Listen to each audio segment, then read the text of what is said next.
अस्सलाम वालेकुम नाजरीन, आज हम आपको अमोडियम कैप्सूल के बारे में बताते हैं कि अमोडियम कैप्सूल किस काम आते हैं, कब खाने चाहिए, कितने खाने चाहिए।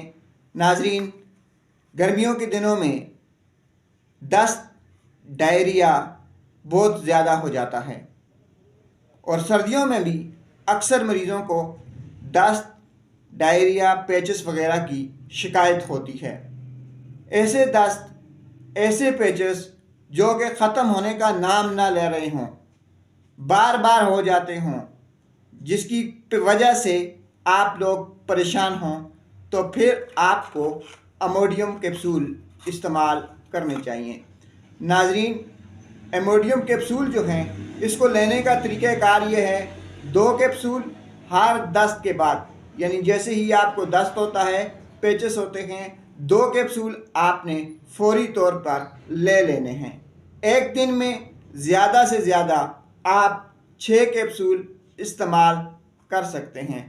3 दिन तक इसे इस्तेमाल किया जा सकता है, मगर ज़्यादातर मरीज़ 1 या 2 खुराकें लेने के बाद फौरी तौर पर ठीक हो जाते हैं, दस्त, पेचिस रुक जाते हैं। नाजरीन, 12 साल से कम उम्र के बच्चों को देने से पहले एक बार अपने डॉक्टर से ज़रूर मशवरा कर लें।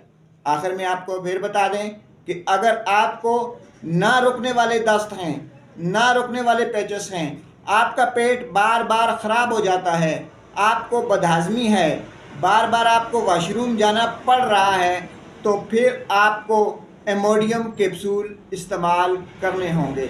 अमोडियम कैप्सूल ज़्यादा से ज़्यादा 7 दिन तक इस्तेमाल किए जा सकते हैं, मगर इसकी खुराक अपने डॉक्टर की हदायत के मुताबिक इस्तेमाल करनी होगी। पेचिस, दस्त, मरोड़ और बदहज़मी का बेहतरीन इलाज अमोडियम कैप्सूल है।